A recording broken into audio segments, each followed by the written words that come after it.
Fala pessoal, bem-vindos a mais um Sales Follow-up. Eu sou o Arthur, CMO aqui do Reeve e da Outbound Marketing. Estou aqui hoje com o Vinícius, nosso CEO e founder. Fala pessoal, tudo bom?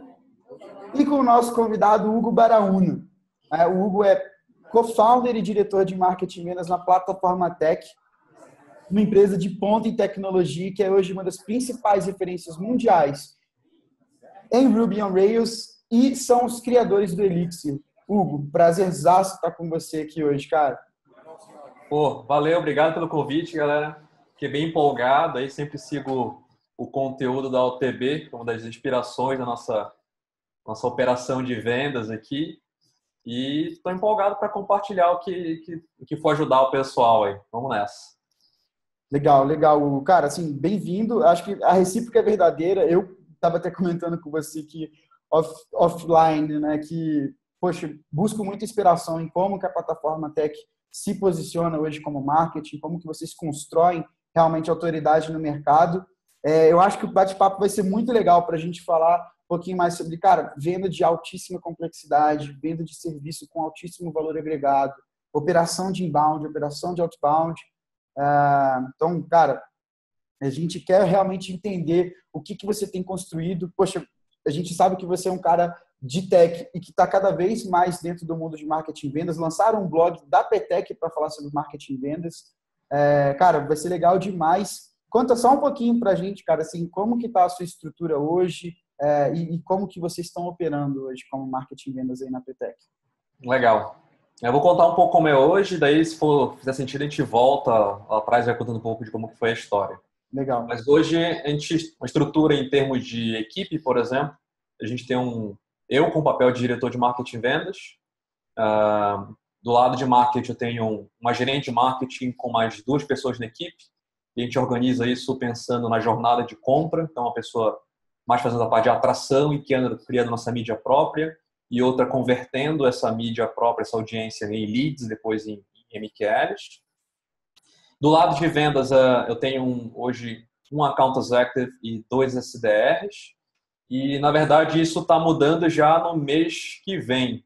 A gente acabou de contratar mais 2 pessoas, então em marketing vai vir mais uma pessoa pensando em Product Marketing, uma parte mais de fundo de funil, Product Marketing e Sales Enablement. E mais outra pessoa tem para ajudar na parte de conteúdo, um estagiário de marketing com a gente para a parte de publicação em mídias sociais e ajudamento de blog posts. Vendas também está crescendo, então, na verdade, o nosso Account Executive fez 1 ano de casa, agora está virando nosso gerente de vendas, vai crescer para mais 2 Account Executives. Que legal. E traz mais um SDR, então, essa estrutura dessa equipe, apesar de ter começado antes a começar a estruturar marketing e vendas, a estrutura atual, ela tem mais ou menos 1 ano, na verdade. Apesar de ter começado a explorar isso desde 2014. Então, nesse 1 ano já está sendo bem legal. Está saindo de uma equipe de umas 7 pessoas, deve ir para umas 10 a 12 pessoas até o final do ano. Foda, muito bom. Crescimento rápido, né? Se 2017 e 2018 estão sendo bem legais para a gente. Eu acho que um dos pontos principais para quem não conhece muito da plataforma Tech, se você quiser até depois contar um pouquinho sobre o que vocês fazem, exatamente tipo, como que é a venda, mas para vocês a venda não é tipo venda em volume absurdo, né? Vocês vendem em quantidade, valor agregado alto. Então ter um time tão grande significa que tá bem mesmo, assim. Crescer tipo mais um cara para vender significa colocar um volume de grana para dentro grande e não um volume de clientes novos grande. Então, até por isso que é representativo, né? É verdade. Acho que vale a pena falar disso porque, pelo menos eu, quando eu fui começar, acho que vale a pena voltar um pouco. O meu background sou engenheiro de computação, na verdade. Então, mais um desses caras de engenheiro entrando em vendas aí. E, então, em 2014, até no começo da empresa, a empresa começou em 2009, agora a gente tem 9 anos de empresa. 2009 até 2014, toda a nossa aquisição de clientes era orgânica, era o cliente que vinha atrás da gente, baseado na reputação que a gente criou no mercado. E essa reputação, primeiro foi, pela parte que o Arthur falou lá, que a gente virou uma referência em desenvolvimento com Ruby on Rails no mundo inteiro. O Rails é um framework para fazer aplicações web, né, fazer sistemas web, de código aberto. E a gente virou referência por uma série de motivos, entre elas a gente fazia parte do time que criava e mantinha esse próprio framework, que eram 13 pessoas ao redor do mundo. Aqui na plataforma Tech, essas 13 chegaram a ser 3, foram as únicas 3 do Brasil, inclusive. Que foda, velho. E aí passa mais um tempo, 2012, a gente resolveu criar uma linguagem de programação, que foi uma ideia bem maluca, que era um projeto de longo prazo. E aí, 6 anos depois disso, agora em 2018, essa linguagem está sendo usada no mundo inteiro. Tem dezenas de milhares de desenvolvedores utilizando Elixir, centenas de empresas usando, principalmente nos Estados Unidos, que é uma tecnologia nova se comparar com as outras. Então, os Estados Unidos é um país mais early adopter de tecnologia, eles estão, a maioria das empresas estão usando, são lá, empresas como GoPro, Zappos, Bleacher Report, Toyota, Pinterest. Aqui no Brasil você tem empresas como Globo, Somos Educação, Stone Pagamentos, então tem uma série de indústrias. E a gente foi criando essa reputação muito técnica do ponto de know-how de desenvolvimento de software. E aí isso fazia com que os clientes viessem atrás da gente. Só que a gente percebeu que para crescer para um próximo patamar, isso foi por volta de 2014, a gente precisaria ter mais outros canais de aquisição, digamos assim. E aí fui eu que meio que trouxe essa bandeira aqui dentro, estava estudando basicamente o blog do nosso mestre David Spock, toda aquela sales and marketing machine, fiquei muito inspirado por aquilo. Falei, nossa, isso aqui é engenharia pura, eu posso pegar meu conhecimento de engenharia e aplicar para fazer marketing e vendas. E aí trouxe isso para dentro, e aí o pessoal falou, ok, Hugo, faz sentido, já que começou a brincar com isso, pega esse negócio aí e manda ver. Filho é teu. Toma que o filho é teu. Então foi mais ou menos essa história.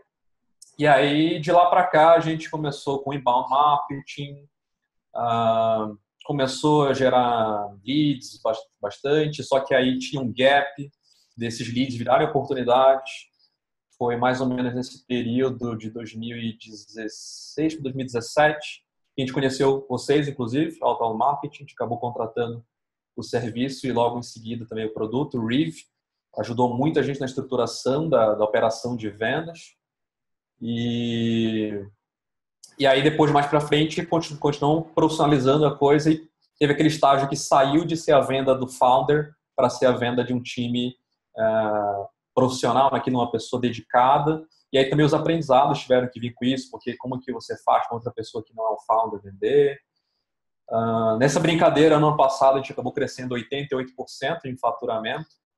Que isso, parabéns. Foi bem legal. Foi bem legal, assim, uma série de fatores, entre eles uma estruturação melhor de aquisição de novos clientes e expansão de contas, que para a gente é muito importante também. E esse ano também estamos caminhando aí, estão com uma meta de uns 47%, estão entre 20% e 30%. Acho que vai dar para bater um número legal também. Caramba. E a gente tinha comentado sobre essa parte de vendas, que realmente, no nosso caso, não é uma venda de volume, então a gente está falando de um ticket médio, um projeto de desenvolvimento, são projetos de 6 a 12 meses, com uma equipe full-time alocada nisso, trabalhando com o nosso cliente. Então, projetos no Brasil variam ali de R$750 mil a R$1,5 milhão de reais. É uma venda boa. É uma venda boa, mas uma venda bem complexa. Demora de 3 a 4 meses, normalmente, ciclo de venda. E agora a gente tem expandido. Cara, é até baixo o ciclo, né? Baixo o valor para o ticket é um ciclo muito baixo. Assim. Eu fui ver outras vendas, achei interessante uma palestra que eu vi do diretor de vendas da SAP, que já lá vê ciclos de 9 a 12, 18 meses até. Não, são projetos de 10 milhões e por aí vai. E aí tem o mercado americano também, que aí é uma coisa que a gente está expandindo desde o ano passado. E também tem tickets semelhantes, variando entre 200 a 500 mil dólares, mais ou menos. Então, essa mais ou menos um pouco da cara do como está a nossa operação hoje e o que aconteceu, uma breve descrição da história ali. Esse momento, vender para os Estados Unidos está maravilhoso, né? Porque faturar em dólar deve estar uma delícia para vocês. Né? Tem uma história engraçada nisso, na verdade, já que a gente está falando tranquilo aqui. A gente é uma empresa... Bom, qualquer empresa, ela tenta fugir da parte do risco cambial. Né? Não é nosso business. Nosso business é software, desenvolvimento de aplicações. Então, a gente tinha uma projeção do dólar no começo do ano, que era 3,1. E E eu tenho aqui uma planilha que eu desenvolvi, até fiz um blog post de como fazer projeção de faturamento. A gente pode falar um pouco sobre isso depois, é bem legal. E eu tinha fixado o dólar lá, 3,1, que era o que o meu CFO tinha passado. Foi, foi passando o ano, e eu falei, caramba, o financeiro está projetando outro faturamento, eu estou projetando menos. Eu fui ver. Aí de um mês, a gente faz um reporte mensal de faturamento. E eu falei, cara, já sei, aqui tem uns 800 mil reais aqui que estão sobrando. Eu ajustei o dólar e pimba, aumentou o nosso faturamento em uns 800 mil reais, mais ou menos. Que surpresa grata, né? Ainda bem que não era despesa, né? Eu queria ter um problema desse. Então a gente a parte muito ruim, né? Normalmente o pessoal fica comprando coisa nos Estados Unidos, mas esse ano cresceu muito exportação para a gente. No passado foi, por exemplo, sei lá, 5 a 8%. Esse ano deve ser 30 a 35% de exportação para o mercado americano. Então, nesse caso, o dólar acabou ajudando mais do que a gente pensava. Tá? Legal. Maravilhoso, maravilhoso. É um momento bom para fazer isso. Mas, cara, é muito legal você contar um pouco da história, porque a gente fez um dos Sales Follow-ups com o Aspira. E ele vem também de um cenário de engenharia. Então, quando a gente fala com ele, ele fala mais ou menos a mesma coisa que você falou. Assim, eu pego a minha cabeça de engenheiro e aplico no processo de vendas. Toda a parte de entender causa e consequência, então, tipo, entender diferença, por exemplo, de causalidade para, tipo, simplesmente uma relação ali, tipo, whatever. Tudo isso, é lógico que a gente pode falar isso nos termos bonitos de estatística, se você quiser. O Filipão, que é o nosso Data Science aqui, ele adora ficar conversando. Mas tudo isso, tipo assim, no final das contas, é estabelecido, tipo, dentro de uma cabeça, acho que de gestão muito clara, né? Quando a gente, tipo, pega um founder ou um gestor que vem com, tipo, um background mais da área de uma área analítica mesmo, então saindo, tipo, por exemplo, de uma área de humanas, que é o que a gente acha que o vendedor tem que ter, ele tem que ser um cara que gera empatia, ele faz isso, ele consegue, tem lábia e todo o restante, a gente consegue estruturar processos muito legais. Isso é bom de ver porque você usou quase as palavras que o Aspiro usou para se descrever e falar assim, cara, eu consigo fazer isso, sabe? Nesse primeiro momento, assim, quando você foi começar a implementar e que você, tipo, olhou lá a máquina, tipo, Sales and Marketing Machine do Scott, o que você entendia, tipo assim, lá atrás, o que você visualizava que ia ser seu maior desafio dentro da PTEC, assim? Uma pessoa que estava aprendendo e fazendo acontecer, mas também como empresa, assim, cara, a gente tem que mudar. A gente vai parar de depender da comunidade, de, tipo assim, um lado orgânico. Legal. Naquele momento, nosso principal desafio era a empresa.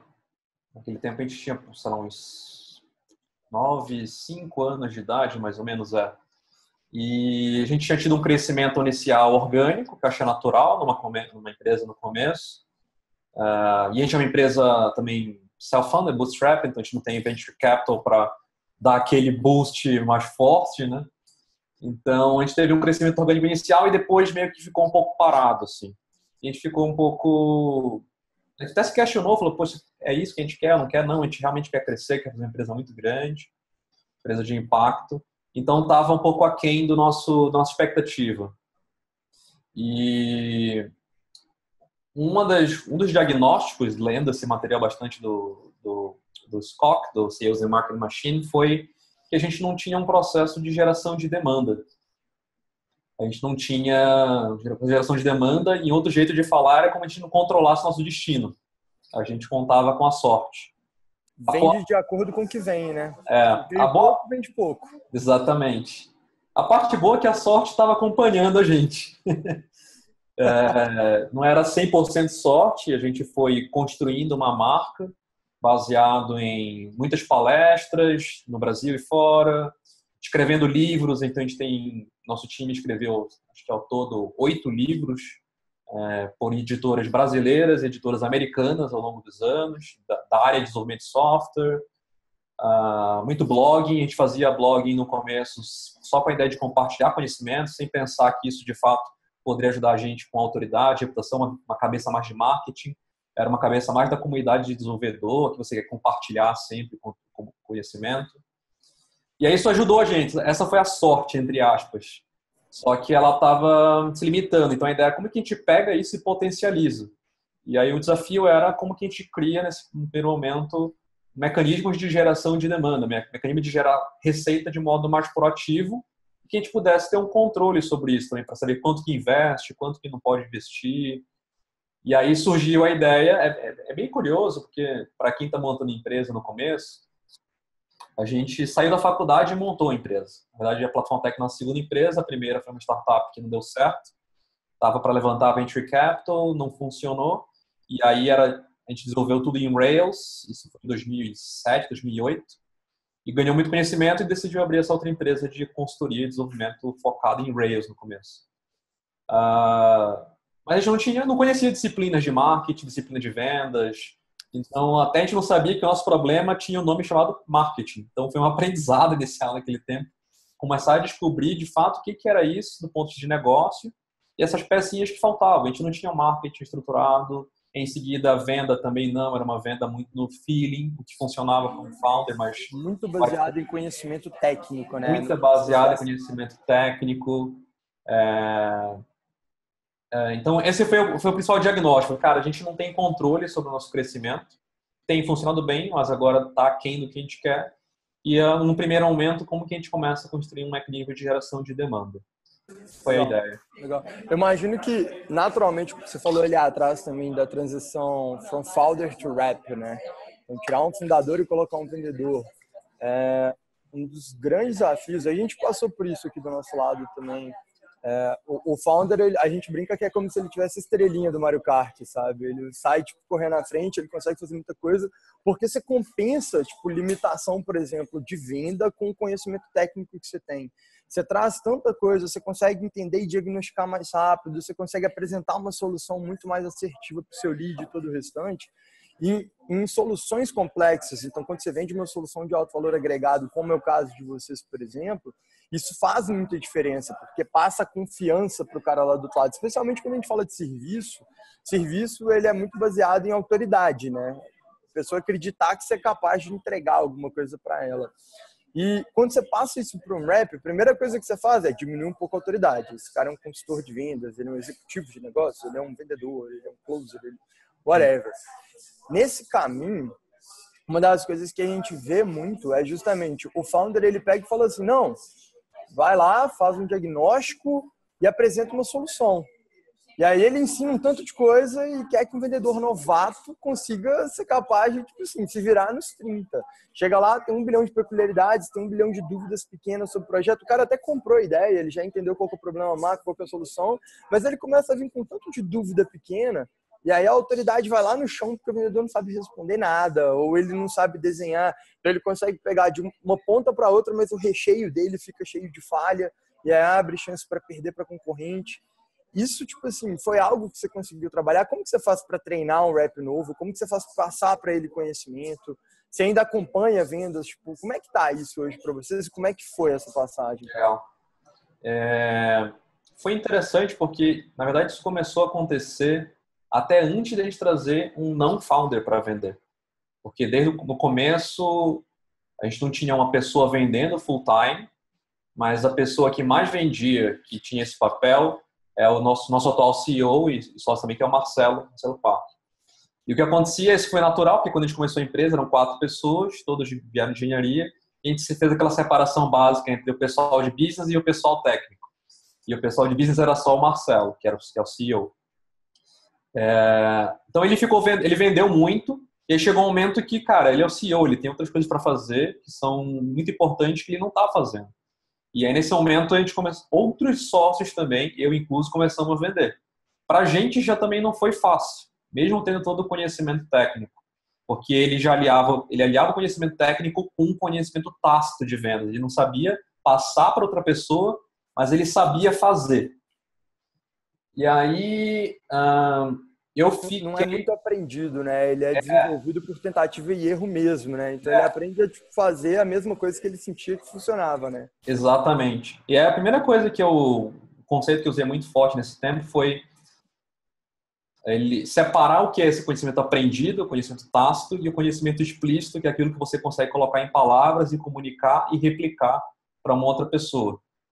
E eu tive que fazer isso já no começo para começar a replicar para mim e para um outro sócio nosso que vendeu também bastante, ficou full time vendendo, que foi o George. E aí a gente já começou a documentar um pouco esses comportamentos que o Marcelo fazia durante a venda. No segundo momento foi aí, ok, agora já não é mais nenhum de nós vendendo, foi quando eu trouxe uma pessoa do mercado que está com a gente, que é o Lucas.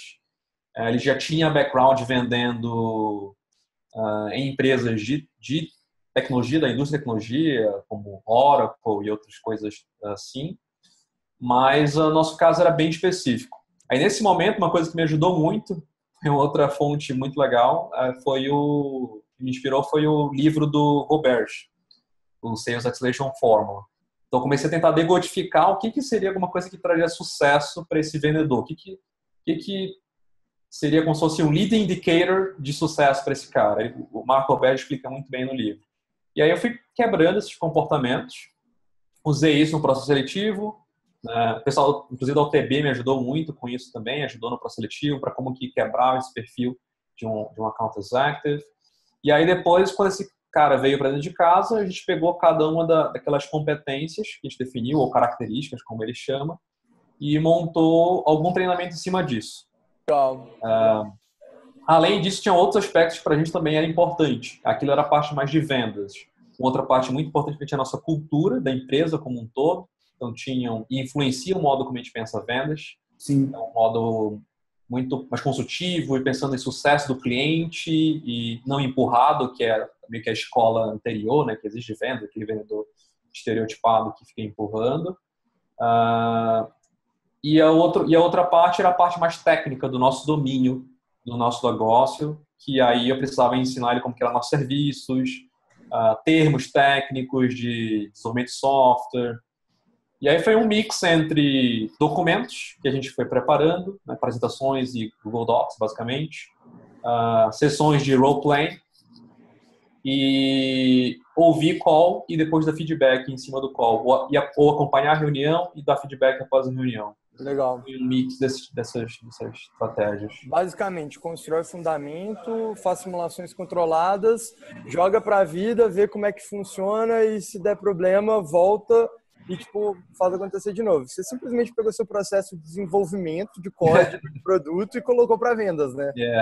Uma coisa que tem sido bem interessante até hoje, a gente ainda não estou 100% satisfeito, a gente ainda está num processo de amadurecimento. Tem coisas novas acontecendo que a gente está evoluindo também na nossa metodologia. E uma coisa que tem ajudado muito que o pessoal sempre faz, mas após uma reunião, a gente fazer um debriefing daquela reunião, fazer uma retrospectiva daquilo para ver o que aconteceu.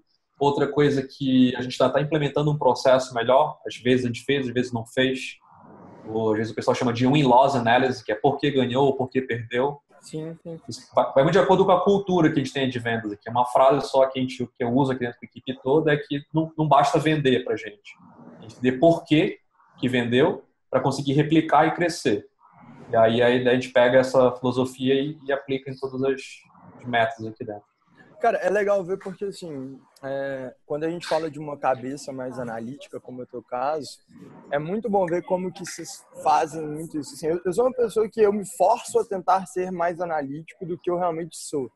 Eu trabalho muito mais com um lado mais emocional, de aprender e fazer acontecer, do que eu fico no analítico. Até por isso fazer economia, né? Eu fico tentando falar de coisa analítica, mas isso não é todo mundo.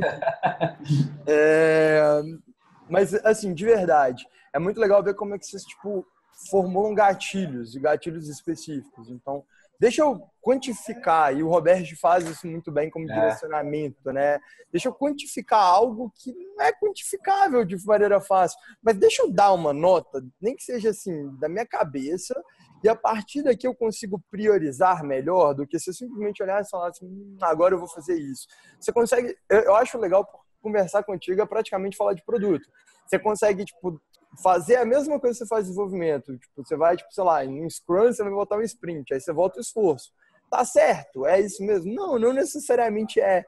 Mas eu quantifico, eu sei como que eu vou tentar encaixar, eu sei o que priorizar para colocar agora ou depois, eu sei o que eu vou trabalhar depois ou agora. Então, assim, você tem uma série de coisas que você vai conseguindo fazer.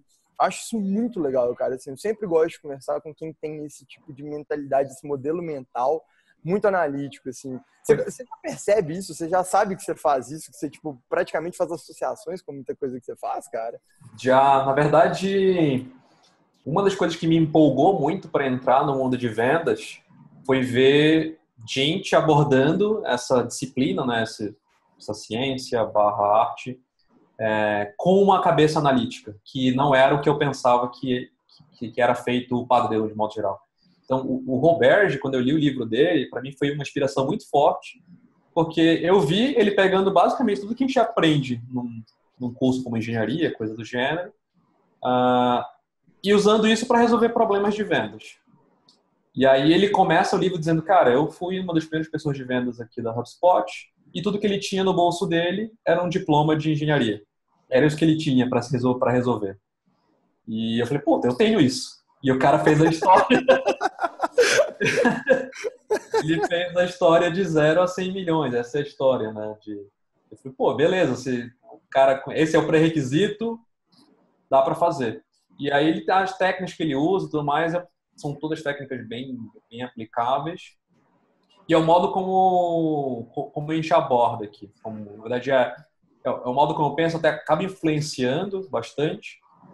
E isso me deu mais crença, acreditar que daria para abordar desse jeito. Porque, além dele, mais uma série de novas pessoas, que eu nunca sei se alguém já definiu, eu chamo de a nova escola de vendas.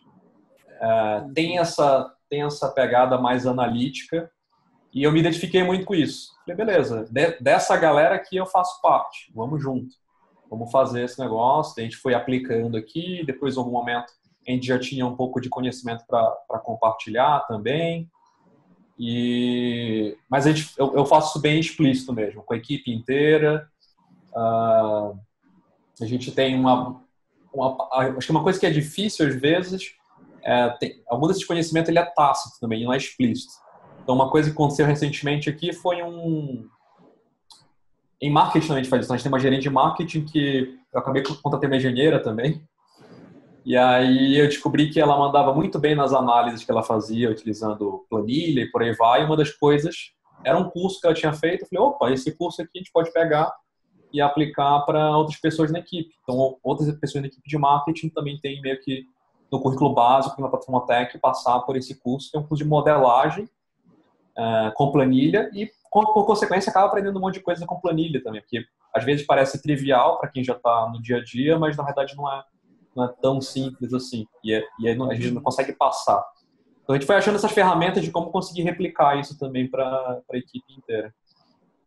Acho que um ponto que eu acho que é muito interessante comentar é que assim, o próprio DNA da plataforma Tech, ela carrega valores que hoje são muito aplicáveis em vendas, né? Então, poxa, a questão de ser mais analítico, eu acho que assim, o perfil de tecnologia tem muito essa veia de compartilhar conhecimento, de documentar conhecimento, e a gente vê a importância disso em vendas hoje, né, cara? Acho que assim, eu acho que esse DNA da plataforma Tech facilitou muito para que você conseguisse pegar o que você enxerga como vendas hoje, né? Então, assim, poxa, se a gente pega as suas principais referências, Skock, HubSpot, são modelos que são muito fechados, assim, de sales machine, mas eles trazem uma veia muito de software, de recorrência. Então, poxa, acho que você conseguiu assim, desmembrar bem, cara, como que eu pego isso e trago para o meu cenário, como que eu consigo adaptar isso para o meu cenário e carregando o meu DNA da plataforma Tech, assim.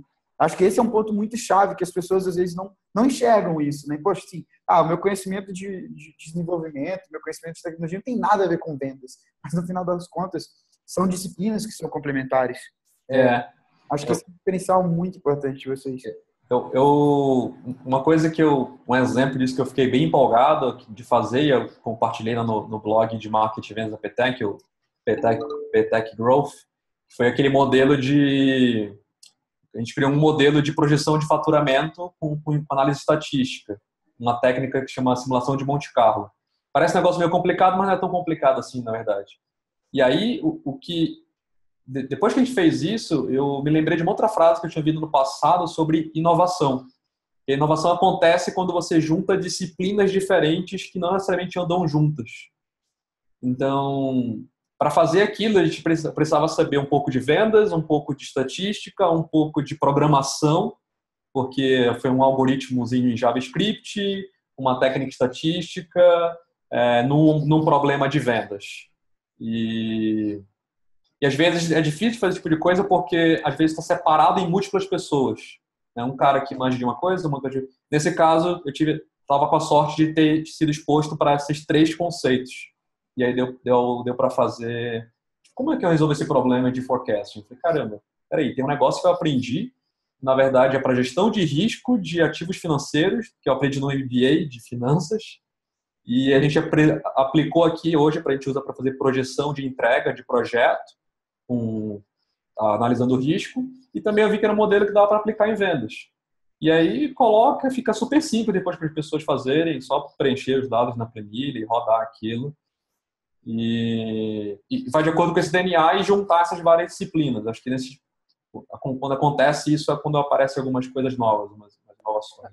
A galera fala muito dessa lógica de unir diferentes campos do Steve Jobs, assim, né? O cara trazer a lógica de caligrafia, das aulas de caligrafia que ele fazia para aplicar em fontes dentro do computador e tudo o restante. Eu acho isso sensacional. E aquele teu texto falando... chama simulação de Monte Carlo, né, que você fala, não é? Simulação de Monte Carlo aplicada, ele é, assim, um dos melhores conteúdos em vendas no Brasil, assim, para mim. É um texto rápido, fácil, é aquela coisa, quando o cara domina o que ele está falando, ele consegue explicar de uma maneira simples, né? Então, agora você falou, um pouco de conhecimento explícito. Passar o que é e por que funciona melhor, ficou muito legal e é muito foda. Para quem não conhece, a gente vai colocar também o link do texto aqui na descrição do webinar, do podcast. Dá uma olhada porque o conteúdo é sensacional e o Hugo ainda ofereceu já uma planilha para você brincar e fazer a sua acontecer. Então é assim, show de bola. Na época que eu te mandei, eu lembro que eu te mandei falando assim, caramba, velho, é muita coisa tipo estoque. Esse caramba, era o que eu queria. Sucesso. Não, mas ficou muito legal mesmo, velho. Foi merecido, assim. Você tem que produzir mais conteúdo assim pra gente agora, né? Trazer Vou voltar agora. Qual que é o próximo? O que você já tá querendo fazer? Tô com uma ideia. Ali eu quis soltar tudo que estava acumulando, acho que é uma grande cereja do bolo aqui, mais interna. A outra é um pouco mais simples, mas também é legal. É um jeito de visualizar ciclo de vendas. Para facilmente responder aquela pergunta de, cara, se eu quero faturar em tal mês, quando que eu tenho que começar a vender? E quais as chances se eu começar a vender agora, ou no mês que vem, ou no mês seguinte? Colocar um percentual também de chance e fazer uma visualização disso com uma planilha. Eu vou falar um pouco de ciclo de vendas e visualização com probabilidade também. Esse é o próximo conteúdo. Legal. Caraca, Mad Scientist total em vendas, né, cara? Pô, legal demais. Essa é a parte que você mais gosta, né, de fazer. Essa parte é a parte que é mais natural, gostosa, aquele negócio que vai ali. É o que você faz no final de semana. Tipo, é o que eu falo. Esse é o hobby. Esse é literalmente de final de semana e depois do trabalho. Então... cara, é muito legal, assim, acho que unir, esse nível de conhecimento, isso é uma coisa que para você é gostosa de trabalhar, é muito sensacional e é muito legal ver, diferentes aplicações, diferentes análises. É do caralho, de verdade, é do caralho. Mas assim, Hugo, pensando no desafio 1, que é você conseguir desenvolver esse mindset, colocar isso no papel e executar isso. Partindo para o desafio 2, de montar a equipe, botar pessoas em volta desse propósito. Cara, conta pra gente como é que foi essa transição. Você falou um pouquinho de contratar, de formar, mas assim, visão, cultura, qual que é o desafio PTEC hoje para formar seu time de marketing vendas?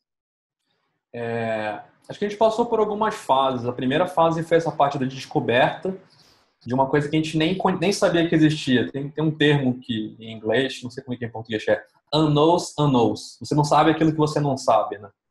Então, primeira coisa que a gente teve que foi descobrir isso. A gente não sabia que a gente não sabia de marketing.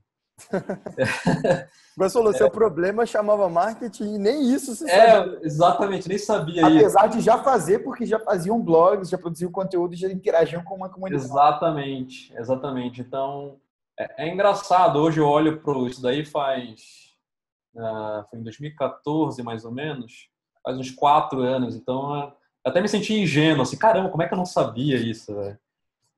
Mas acho que faz parte, inclusive, da vida de muito empreendedor, gente pessoal que vai abrir empresa, tudo mais, tá focado em um nicho, mas empresa não é um produto, não é só vendas, é uma série de disciplinas que às vezes a gente não sabe todas. E daí teve essa primeira parte, na segunda a gente começou a experimentar com inbound, funcionou, deu uma patinada e a gente pegou toda essa carga de conhecimento que tem de Sales and Marketing Machine, que é muito aplicado no mundo de SaaS. Acho que o pessoal o mundo que a gente vive também de tecnologia, foi onde eu tirei uma inspiração também para a parte de marketing e vendas, de software as a service. Já tinha evoluído muito, só que tinha um ponto ali que é o que leva para o nosso desafio atual. Toda essa literatura era muito baseada, os cases, a maioria são empresas de software as a service, empresas de um produto, e com ticket médio bem diferente do nosso. São tickets mensais de centenas a milhares de reais ou dólares. E ali a gente viu que algumas coisas não estavam batendo com o nosso caso, que como diferença tem ser um serviço, tem um ciclo de vendas maior e um ticket de venda, um ticket médio bem maior. E uma dificuldade natural é trabalhar com métrica nesse caminho, né? Porque quase todo mundo, até mesmo o Scott, vai falar de CAC, LTV e tudo o restante. Aí você consegue pegar CAC, beleza, dá para aplicar. LTV, assim, seu lifetime value ele é definido. Não tem como se aumentar o lifetime value de um lead, porque o projeto tem início, meio e fim, né? Então, a gente descobriu já alguns outros conceitos que levam para o nosso desafio atual, que é o nosso próximo momento. A primeira foi na parte de vendas, que foi um livro que eu descobri lendo um blog também muito legal de um cara de venture capital americano, que é o Thomas Tunguz, um excelente blog, e aí ele colocou lá outro que adora ciência, vai aplicar estatística, com seu coração, né? Exatamente, a minha inspiração. Minha ideia é fazer o que ele faz, aquelas análises eu acabei fazendo um MBA também, na hora que eu saí de somente software para a parte de gestão de modo geral. Eu resolvi fazer um MBA e aprendi muito sobre finanças. Então, toda aquela análise que ele faz de demonstração financeira da empresa, eu falei, putz, cara, eu consigo fazer esse negócio também. Eu estou com essa empolgação de talvez fazer isso no momento. Que o Diego uma vez fez também, o Diego Gomes da Rockman. Mas voltando à parte de vendas, eu estava lendo o blog dele e ele coloca um livro lá como uma referência forte básica de vendas que chama The New Strategic Selling. Esse não está no radar tradicional que a gente conhece do Spin Selling ou do Sales Relation Formula. Mas, cara, para mim virou um livro tão fundamental quanto esses outros. Porque ele trata de uma venda que te parece mais com a nossa venda, uma venda complexa, bem complexa. Onde, quando você está vendendo, literalmente você tem que vender, não para a empresa, mas para cada pessoa, você tem que resolver a necessidade dele. Tem papéis diferentes dentro da venda bem explícitos. O tomador de decisão, ele passa quais são esses papéis, ele chama de economic buyer, usuário, o coach, o avaliador, o que você tem que ter de proposta de valor para cada um desses papéis, como que você faz isso de modo analítico, que era uma coisa que era difícil, que não é um processo com etapa 1, 2 e 3, é mais como se fosse um projeto de uma venda, que várias coisas podem mudar durante essa venda. E aí eu vi que essa metodologia, esse framework dele se aplicava bastante no nosso caso. E aí isso começou a evoluir a nossa venda para um outro patamar também, colocando essa prática dele, que é o The New Strategic Selling. A outra coisa que a gente começou a fazer a partir do segundo trimestre, na virada do Q1 para o Q2 desse ano. A gente começou a treinar a equipe também nisso, e é isso que a gente vai treinar as próximas pessoas que vão vir também, além dos outros conceitos. Da parte de marketing, tem uma outra coisa que eu também percebi que faz muito sentido para a gente, e aí esse está mais no começo, é o account-based marketing, ou o que eu gosto de pensar melhor como account-based model, que para mim não é uma coisa só de marketing, é uma coisa que impacta em marketing e vendas, pode impactar a empresa inteira e pode impactar o que em SaaS seria o CS, ou no nosso caso seria a gestão de contas. E eu fui descobrindo essa metodologia, é uma coisa que aqui no Brasil ainda parece muito nova, vi pouca gente comentando, estou meio que começando a fomentar uma comunidade em torno disso. Tem um grupinho no WhatsApp aqui, meio com algumas pessoas. Eu comecei a fazer benchmark sobre isso no Brasil, gente que está fazendo operação com isso. E para a gente começou a fazer muito sentido. O APM é uma estratégia que tem um investimento maior, mas também que faz bastante sentido quando o teu mercado endereçável é menor. Ao invés de falar de dezenas de milhares de empresas ou milhões, você tem dezenas ou centenas de empresas no teu mercado endereçável. Então, isso muda totalmente o modo como você vai tentar interagir com cada uma das empresas. O volume de investimento financeiro, as campanhas que você vai fazer para essas empresas. Antes de você selecionar quais são essas empresas, para depois fazer as campanhas, ao invés de fazer campanha e descobrir quais são as empresas que se qualificam. Isso começou a ter um match muito mais forte. Né? É um processo, parece mais assertivo e parece ter muito fit com o nosso mundo. E esse é o momento que a gente está vivendo agora, que é como que a gente pega a estratégia de ABM e implementa em seguida escala para a empresa, para melhorar a nossa máquina de aquisição, e também a parte da venda estratégica, que é colocar esses conceitos de uma venda mais complexa, baseada principalmente na metodologia do Strategic Selling. Legal, cara. Quando a gente fala de IBM no cenário de vocês, hoje vocês pensam em já aproveitar um mercado pronto e tentar, tipo assim, acertar o timing ou formar um timing, vamos dizer assim, para aumentar a urgência? Ou você pensa em educar do zero algumas empresas que teriam um perfil de compra? Então, trabalhar mesmo com educação de diferentes áreas ou diferentes pessoas ali, desde influenciadores, tomadores de decisão e usuários, até chegar ao ponto que vocês estão. Eu sei porque, assim, cara, uma das coisas que eu acho mais sensacionais hoje com vocês é porque quando a plataforma Tech virou cliente nosso, e aí chegou, tipo, no nosso time de desenvolvimento, alguma coisa lá, tipo, tava mexendo com coisa de cliente, assim, plataforma Tech, o nosso CTO virou e falou, cara, a plataforma Tech é cliente nossa.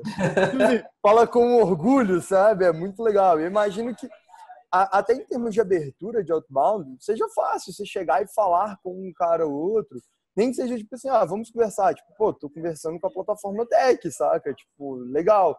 Mas quando você vai falar, por exemplo, com um cara que ainda tipo, não utiliza Ruby, então, tipo, não seria, tipo, o momento dele falar com você, mas você vai educar ele, você não entra com essa autoridade, mas o IBM pode, tipo, trabalhar nisso, né? O que vocês estão pensando nesse caminho? Vocês têm muito nesse sentido, né? A gente pensa dois momentos. O primeiro momento, que é o momento atual, dentro do nosso ICP lá, que a gente mapeou o cliente quando a gente mais tem sucesso para virar um cliente nosso, a correlação, uma variável forte para a gente, o pessoal chama de technographics, que tecnologia que está sendo usada dentro da empresa. Nosso caso é a linguagem. Normalmente é uma empresa que já usa o Ruby ou já usa o Elixir, que é a nossa linguagem. E esse mercado, por nosso momento atual, ele ainda é o suficiente. Então, a gente está trabalhando primeiro... Até porque o Ruby é bem grande, né?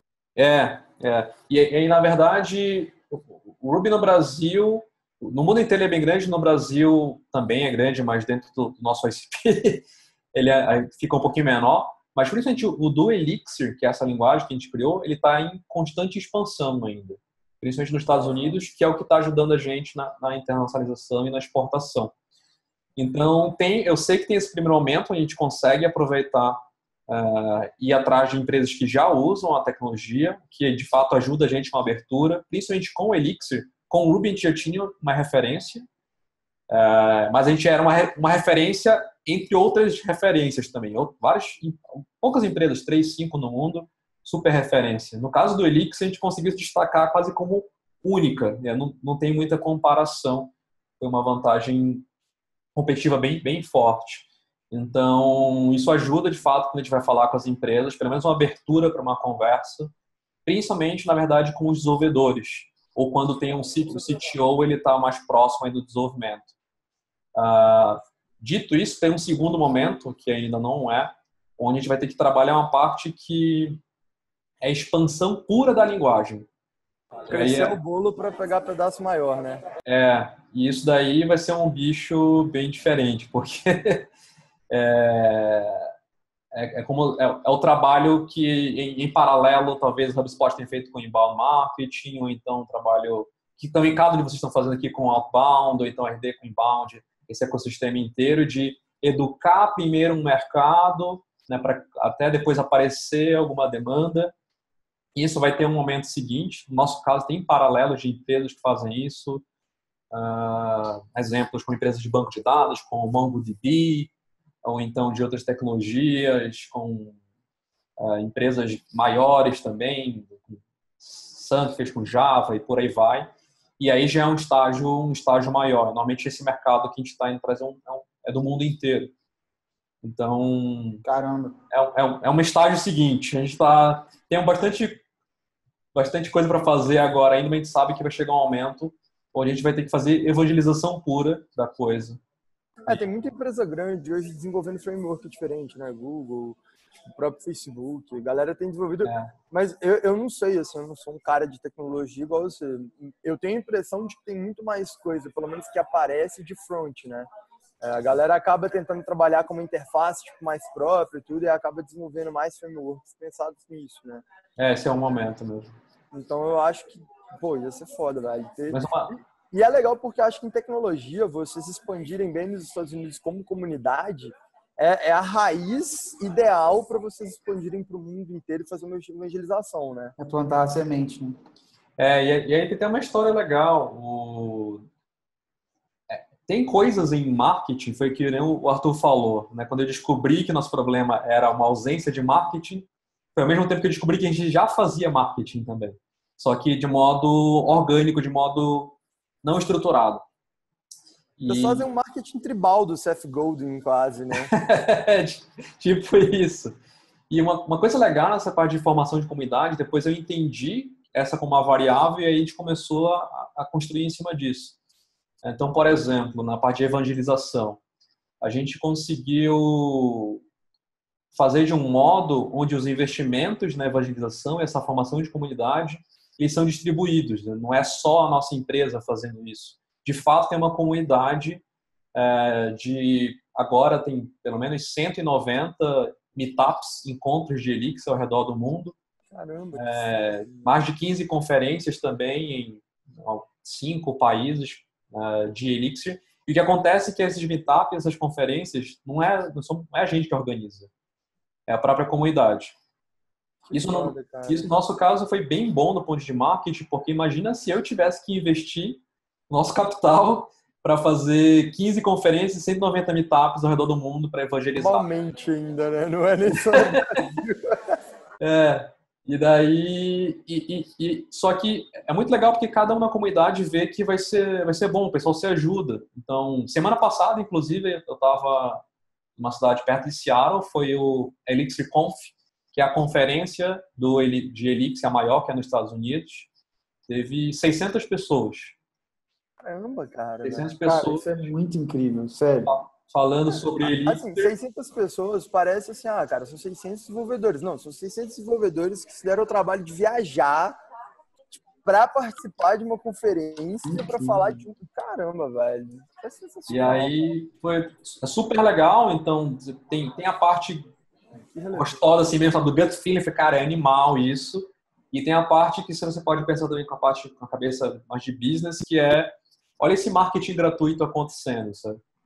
E a gente estava lá patrocinando o evento também, palestrando, a gente fez 3 palestras e, cara, é super legal tá lá, conversar com o pessoal, ver a coisa acontecendo.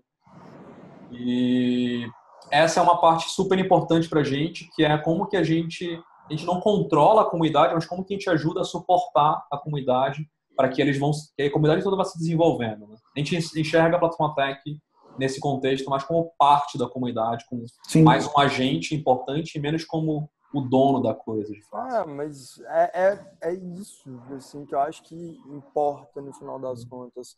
Vocês são fomentadores de todo o processo, assim como tipo, o restante... Como todo mundo, exatamente. Mas, e aí... querendo ou não, vocês surfam bem nessa onda, né? Assim, exatamente. Então, essa parte de comunidade sempre foi importante pra gente. E vem do DNA, que o senhor estava falando, é o DNA de open source, código aberto, software livre, compartilhar conhecimento. Acontece que isso acabou ajudando bastante em marketing também. Legal. E, cara, assim, pensando até como marketing, até fugindo um pouquinho do nosso escopo normal, Cara, você vê que é o futuro, né, cara? Assim, faz muito mais sentido para você se portar como autoridade e ser referência no assunto do que você ser o dono exclusivo do assunto e você não deixar ninguém falar sobre esse assunto e você querer royalties de pessoas que estão falando desse assunto. Então, assim, cara, a gente está num mundo que é cada vez mais O Arthur tá conectado. puxando os negócios. É porque a gente recebeu recentemente uma notificação judicial de uma grande empresa. A gente não pode falar o que é, então é confidencial. Mas a gente recebeu uma notificação judicial e uma galera aqui no Brasil recebeu, imagino que no mundo inteiro tenha recebido, falando que tem um termo que ninguém pode citar em treinamento, etc, etc. Como a gente não comercializa, então a gente compartilha tudo no blog e é aquilo ali mesmo, é o blog, compartilhamento de conteúdo, você não tem que pagar para acessar nosso blog. Não tem banner de, por exemplo, um patrocinador que me paga X mil reais por mês, não tem nada. Então a gente não tem problema judicial real, mas o pessoal tenta, tipo assim, acho que o pessoal das antigas ainda tem uma cabeça de eu sou dono disso, ninguém pode falar. E não, cara, é bom que se fale. Quanto mais gente falando, melhor. Assim. Você pega o Roberto, por exemplo, se ele não deixasse que ninguém falasse do Sales Acceleration Formula, ele era muito menor do que é hoje. Olha, tipo assim, resumo no Brasil. O próprio Predictable Revenue, o Aaron Ross veio para o Brasil com receita previsível. Metade do pessoal comprou receita previsível, tinha o Predictable Revenue lido já, ou já tinha lido o resumo dele, já tinha visto conteúdo nosso ou de outras pessoas que falam de outbound, assim. Mas eu acho que o principal ponto disso é alinhamento de modelo de negócio, que é isso que você falou por último, sabe? Assim, o modelo de negócio de vocês, a lógica, a filosofia que vocês têm, moral, assim, sobre como vocês compartilham tudo, faz com que vocês não sejam donos disso, assim. A gente, do mesmo lado, é lógico que outbound é um negócio muito maior, mas direto e reto surge alguém aqui do nosso lado e fala assim, pô, a gente vai produzir esse conteúdo, será que vale a pena? A gente está abrindo a caixa preta de como fazer isso e a gente vende um serviço de como fazer isso. Cara, lança o conteúdo. Só lança. Sempre vale a pena. O feedback é sempre bom. Porque, por mais que tenha o conteúdo, quase sempre no dia a dia você precisa de uma ajuda. Então, vocês podem liberar todo o conteúdo sobre Elixir, Rails, Ruby do mundo. O cara, no final das contas, no dia a dia, ele vai precisar de uma ajuda profissional para fazer uma coisa muito foda com vocês, mais rápido, com maior qualidade. É aquela tríade, né? Tipo assim, ou você faz algo barato, então preço baixo, e qualidade alta e tipo, velocidade alta impossível. Então você tem que puxar dois para baixo sempre se você puxa um. Então, assim, ou você gasta muito para fazer rápido e bem, ou você gasta pouco e aí você abre mão da qualidade ou tipo, do tempo de entrega. Então, sempre tem disso, assim. E você tem o papel do marketing como assim, agregando valor no seu serviço. Você se torna mais caro porque você é referência, você se torna mais caro porque você está em primeiro lugar no Google. Cara, eu acho que assim, vocês são um exemplo muito, muito foda disso, cara. Assim, pô, eu vi você falando sobre a conferência e tal, e eu falei, cara, imagina o que é isso, velho. Você criou a parada e tem 600 pessoas no mundo falando sobre isso. Pô, cara, é incrível. 600 pessoas em um lugar falando sobre isso. Num lugar, né? Poxa. Dá orgulho, né? O maior evento, foi animal estar lá esse ano. 2014 foram 100 pessoas. Infelizmente, foi o primeiro ano que não cresceu, mas 2014 foram 100, 2015 acho que 250, 2016 400, 2017 600, esse ano 600 de novo.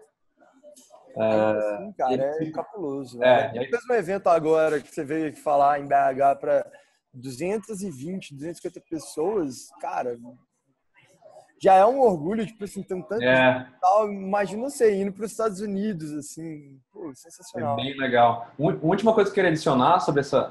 É engraçado isso, porque muito disso dessa cultura de compartilhamento que ajuda em marketing, no nosso caso, no DNA, veio do mundo de open source, de código aberto, de software livre, que vem de uma filosofia, de uma vontade, que não é de fato uma questão de negócio. Uhum. Mas depois teve um cara que acho que codificou muito bem isso. Tem um livro que chama Free, do Chris Anderson, se eu não me engano. Free, modelos de negócio baseado em coisas gratuitas. E aí esse acho que é um bom livro para pessoas que acreditam muito nisso, que sentem, mas talvez não conseguem comunicar para uma outra pessoa de negócios, por exemplo, por que e como pode valer a pena fazer esse tipo de coisa, desde conteúdo até ferramental gratuito. Ele coloca lá sobre a questão de nem tudo é valor monetário. Tem um outro valor que é o valor atenção, né? A atenção que a pessoa está te dando, isso também tem valor. E aí é aquilo que todo mundo de marketing de conteúdo sabe, mas ele coloca de um jeito que ele vai além de conteúdo. Ele pega várias coisas, pega software, pega conteúdo, pega vários exemplos de várias indústrias. É bem legal. Cara, legal. E assim, eu acho que a gente até fugiu muito de vendas, mas como que assim, isso se transcreve na venda? Como é que você percebe isso? Assim, o cara te vê muito como autoridade e você tem naturalmente uma facilidade na negociação, você precisa qualificar menos o cara, assim, como que isso, no olho a olho ali, como que acontece a mágica? Uma pergunta específica nesse meio do caminho, assim, que você poderia responder. Existe a objeção de quando alguém chega para falar com a plataforma técnica, para fechar um projeto, fala, vocês são capazes de entregar isso? Imagino que não, né? Não, pelo menos essa não. Salvou uma já. Uma sim, pelo menos. Dito isso, a gente tem bastante reputação e reconhecimento, né, nessa autoridade técnica do nosso mundo. Cara, durante a venda, continua sendo uma venda, como todo mundo sente, tem objeção de preço, até porque o jeito que ele se posiciona é como baseado nesse conhecimento, a gente chama consultoria premium, então é um valor mais elevado, mais acima da média de mercado, com uma proposta diferente também. Então, acho que a parte que mais ajuda é na parte de abertura, para comunicação, na parte de... Tu falaste das objeções também, que vocês são capazes. Eu falei, poxa, cara, acho que sim. Somos capazes, sim, de implementar isso que a gente está conversando contigo. Mas uma outra parte tem a ver também como que a gente pega isso e transfere para um processo de venda, nessa autoridade, porque ela está difusa, mas também tem algumas pessoas em específico na empresa que ficaram referência. Uma delas é o José Valim, que é meu sócio, que é a pessoa que criou, de fato, a linguagem do Elixir, ou então outras pessoas em específico. E aí tem sido um aprendizado para a gente também trazer um papel, que é um papel que eu estou pensando, é mais um desafio que tem daqui para frente, que não é um papel padrão do que a gente tem nessa nossa literatura de vendas por aí, né? Pelo menos no mundo SaaS e por aí vai, que é o Sales Engineer, ou que algumas empresas maiores, como Oracle e por aí vai, chamam de pré-vendas técnica, que não é o SDR, né? Então esse cara também precisa estar na venda, e a gente foi um aprendizado para vendas para a gente, essa questão de papel e como que traz essa questão da autoridade para o processo. Um aprendizado foi o seguinte: nem sempre você pega um cara da empresa, eu, Marcelo, qualquer um que estava vendendo antes, e consegue substituir só por mais um outro cara. Às vezes tem que pegar essa pessoa e quebrar em dois. Um cara que tem uma disciplina muito forte em vendas e um outro cara que tem um conhecimento técnico do domínio mais forte. E no outro caso, até pensei, tem três. Também preciso de um outro cara que cuida mais de Sales Ops, que tem a visão analítica. Às vezes a gente acaba juntando tudo e pensa que é só colocar mais uma pessoa no lugar. Às vezes tem que ser múltiplas pessoas com disciplinas diferentes. No nosso caso, essa parte do conhecimento técnico é uma coisa que a gente está estudando, de ter gente dedicada fazendo isso. Hoje o que a gente faz, pessoas do nosso time de delivery vêm e participam sempre em todas as vendas, só que, o que é ótimo, só que também tem os trade-offs. Às vezes a pessoa não tem agenda, a venda pode acabar demorando mais por causa disso. Então, às vezes impacta na qualidade de um lado ou de outro, seja tipo da escopagem de um novo projeto, ou seja na entrega de algo que ela já tem, porque não é uma responsabilidade full time, né? Sempre tem isso. A gente falou um pouquinho disso com o Palles na nossa conversa. Você conhece o Palles lá da Raccoon, então já estão apresentados, já trocaram ideia. O Palles estava falando um pouquinho disso, porque assim, a entrega da Raccoon também é uma entrega que depende de uma escopagem. E eles, de vez em quando, ele estava falando que um dos benefícios de trazer o time de delivery para fazer esse processo não é só na assertividade do resultado ali na frente, porque o cara de delivery, ele sabe qual que é o caminho das pedras real, ele já vivenciou aquilo, que é meio que uma brincadeira do Roberto. Brincadeira não, mas é uma lógica real do Roberto na hora que coloca o vendedor para passar 2 semanas sendo um marqueteiro, criando blog, usando o HubSpot e todo o restante. Então, o cara já passou por isso, o cara sabe escopar melhor, sabe? E aí ele falou, cara, a gente tem tido acréscimos de resultado. Mas, para quem não sabe o que é Sales Engineer, nunca tipo, teve contato com o conceito, o engenheiro de vendas, que o Hugo está falando, é justamente esse cara técnico, com conhecimento técnico sobre a entrega que tem que ser realizada. Então, no caso da PTEC, consultoria premium, um escopo de projeto muito quebrado, muito bem determinado.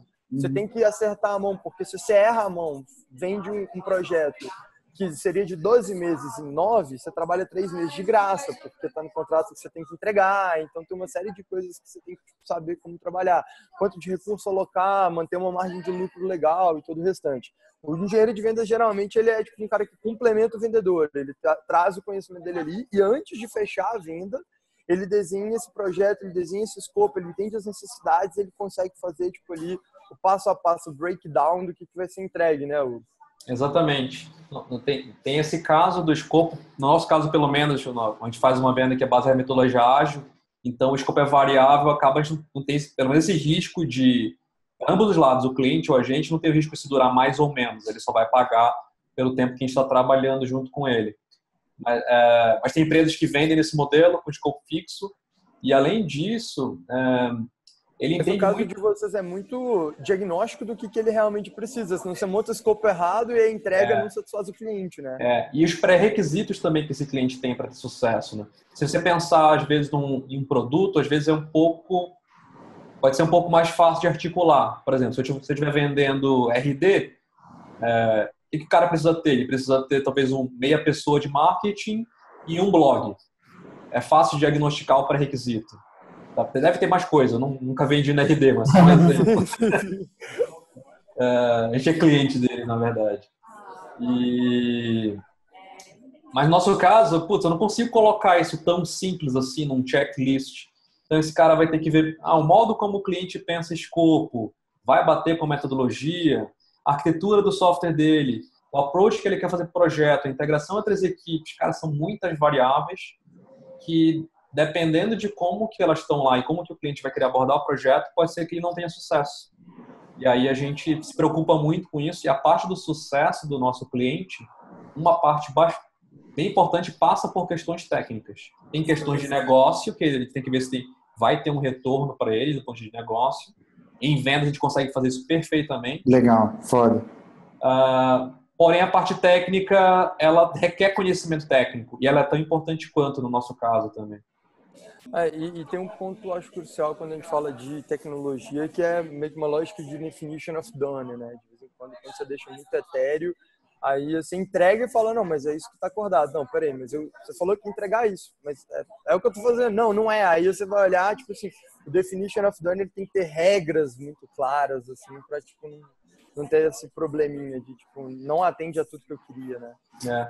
Agora, é interessante porque, na verdade, a cada passo que a gente dá, a gente vai descobrindo melhorias no processo, a necessidade de novos papéis, a necessidade de novas abordagens. E a gente vem tendo resultado, mas eu entendo, cara, ainda não fechou aquele... Talvez seja uma mania de perfeição também, não sei. Com certeza. Eu acho que dessa questão do Sales Engineer a gente tira duas lições que eu acho muito importantes. A primeira é que, assim, poxa, legal, não necessariamente você precisa de um Sales Engineer, você não consegue CAC para isso, seu processo não é tão complexo assim, mas reforça a importância de você fazer um bom assessment, de você entender a dor real do cliente para oferecer a solução que ele precisa, né? Que é o caminho que o próprio cliente vai enxergar mais valor, vai enxergar mais confiança, vai ter naturalmente mais interesse e vai fechar o negócio. Eu acho que um outro ponto que é importante também é que você não pode ter só o engineer, né? Porque muitas vezes o próprio cliente, o próprio lead, não sabe exatamente o que ele quer.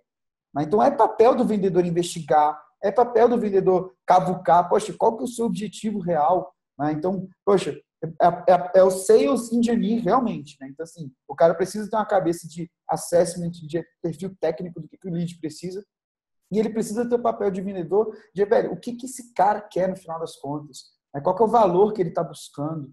Então, pô, é legal demais. Eu fiquei bem feliz essa parte do que aconteceu. No primeiro momento, eu achei que eu conseguiria depositar 100% dessa responsabilidade numa pessoa com background de vendas puro. E aí eu fui aprendendo que eu consigo bastante, mas não 100%. E aí a gente está... Uma parte hoje é feita pela equipe de delivery, mas talvez a gente possa ter uma pessoa dedicada, ter meu pé dedicado nisso.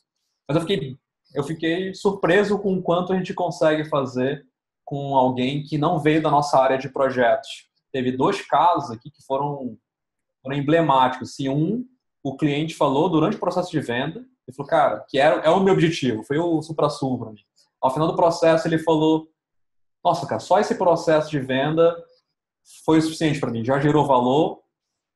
E o modo como ele chegou, que a gente gerou valor para ele através da venda, é um modo que eu tinha falado com o nosso vendedor, com o Lucas. Eu falei, cara, não é que a gente necessariamente sabe mais do que o cliente, não. Ele sabe o que ele quer, para onde ele quer chegar, só que às vezes ele não sabe articular, ele não sabe colocar em palavras, colocar em bullets. Então, organizar o pensamento dele. E é o trabalho mais forte que a gente faz aqui com o nosso Account Executive. Ele basicamente organiza o pensamento do cliente, e aí esse cara olhou, foi um caso real, foi no começo desse ano, ele olhou assim depois para os slides, na proposta, e falou, nossa, é o que eu estava pensando, mas é muito melhor do que do modo, está muito mais fácil de entender do que o modo como eu descreveria. Pô, e, cara, e aí ele pegou e usou isso, putz, foi um processo de venda lindo, depois ele pegou isso e usou para apresentar para o CEO e o CFO da empresa. Estava muito mais fácil para ele explicar. E esse racional todo era baseado em perguntas, era um misto de perguntas de negócio e perguntas técnicas. Ele descobriu que, uma coisa mais técnica, ele descobriu que, por exemplo, o problema que ele estava tendo de performance no sistema dele, como consequência, ele estava gastando muita infraestrutura, então ele estava reduzindo a margem de lucro dele para um cliente que era a maior conta. E aí perguntas de implicação a gente foi fazendo, né? Ao mesmo tempo, uma parte da equipe dele tinha que ficar corrigindo bug desse daí, e a equipe ficava desmotivada, então ele perdeu um cara na equipe, e aí as coisas foram subindo. Aí ele falou, nossa, cara, realmente esse negócio não tá ruim mesmo, né? E cara, aí... é muito legal isso, velho. Porque o que você tá falando, assim, a primeira coisa que você falou, gerar valor, é apresentar uma solução, e aí é mais ou menos o que vocês fazem com empresa, cara. Tipo assim, entrego muita coisa de graça, mas isso me ajuda, isso traz de volta, tipo, um valor intrínseco que não é necessariamente monetário, mas que lá na frente se transforma em algo financeiro. E segundo ponto, implicação pura, é ajudar, tipo, o lead a perceber o tamanho do buraco, né? Em vários casos, ele sabe que ele tem uma dor, mas ele não sabe até onde está indo, né? Assim, eu tô tomando Coca-Cola todo dia, tá dando uma dor no estômago, né? Mas e aí? O que está acontecendo? Eu tomo uma garrafa de 2 litros de Coca-Cola, aí na hora que o médico chega e te mostra o que vai dar, mais 3 meses você vai ter falência do seu rim, aí você fala, opa, peraí, tem alguma coisa dando errado, é implicação pura. Mas eu acho que o mais legal de tudo isso, Hugo, é porque, assim, para quem, por exemplo, hoje escuta você falando e fala assim, cara, tô passando por isso. Ou eu tenho um vendedor que está tendo dificuldade em algum momento de assumir todo o papel de diagnóstico do lead, de apresentação da solução. Então, estou tendo que envolver mais gente, mas eu não tenho ou agenda do pessoal, então está todo mundo gargalado. Ou eu tenho que me envolver e eu estou começando a não ter agenda. Uma maneira boa que algumas empresas encontram é diagnosticador, constrói essa autoridade básica ali, e ao invés de você vender a solução completa, quebra ela. Quebra um diagnóstico que é onde você monta o escopo. E aí você cobra pelo trabalho do engenheiro de vendas antes. Porque o que você acaba fazendo você pega seu CAC, joga lá na frente, quando você converte o cara, você retorna esse valor. Esse cara não, ele pega, fecha uma vendinha pequena, é uma venda rápida, é uma venda que vai ser fechada. Tipo, ao invés de demorar 3, 4 meses, ela demora 1 mês, 1 mês e meio. Aí vem o engenheiro de vendas, trabalha 2, 3 meses ali no caminho, ele fecha esse escopo bonito, você recebe pelo tanto que ele está fazendo e no final você apresenta para ele qual é a solução que você vai entregar. E aí você apresenta com todas as implicações, com tudo bonitão e geralmente o seu índice de fechamento é muito maior, né? Então também é um modelo que muita gente acaba fazendo para conseguir trabalhar e não perder logo de cara, né? Só uma última curiosidade que eu fiquei bem feliz com esse caso, que a gente ajudou o cliente. Ele colocou assim, vocês falaram melhor do que eu estava pensando. Depois ele virou um super parceiro, mais amigo nosso, e aí ele falou, cara, Hugo, era o CTO da empresa, né? Será que vocês podem falar como vocês fazem vendas aqui para o nossa área comercial? E aí a gente conversou depois com a pessoa que cuida do comercial e o CEO também para compartilhar o conhecimento e falou, olha, por trás dos panos foi isso aqui que a gente fez.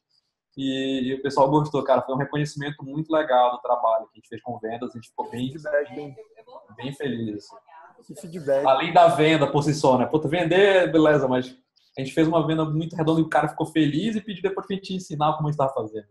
Que legal, cara. Não, que reconhecimento. Parabéns, Foi bem legal. Incrível. Cara, eu juro que eu não vi o tempo passar total. A gente já tá muito em cima da sua hora. Muito em cima aqui da hora. Hugo, velho, a gente vai ter que marcar outro bate-papo. De repente a gente traz até o Lucas aí para ele contar um pouquinho mais da trincheira, de como é que ele faz. Pô, vai ser legal demais, cara. Animal. Muito obrigado pela parceria. Muito obrigado por compartilhar com a gente. Eu vou esticar um pouquinho da sua disponibilidade. Se alguém tiver alguma dúvida por e-mail, vou te colocar no loop aqui também. Mas, cara, assim, parabéns. Você tem um time de ouro na mão mesmo. Parabéns pela cultura que vocês fazem como marketing, como vendas. Cara, foi um prazer ter você com a gente hoje. Obrigado, valeu, pessoal. Tô bem empolgado. Uma coisa que eu venho fazendo também proativamente é tentando participar mais aí da comunidade. Tem uma comunidade que vem sendo formada e crescendo aqui no Brasil de vendas e marketing com essa que na minha cabeça eu chamo de nova escola. Se tiver um nome melhor para isso, me falem, por favor. E aí eu fiquei muito feliz de receber esse convite para começar a participar mais e compartilhar o que a gente está fazendo e vamos nessa, tamo junto aí. Fechado, cara, você está em casa. Obrigadão, viu, Hugo, cara, valeu aí. Um abraço, galera. Valeu, abraço. pessoal.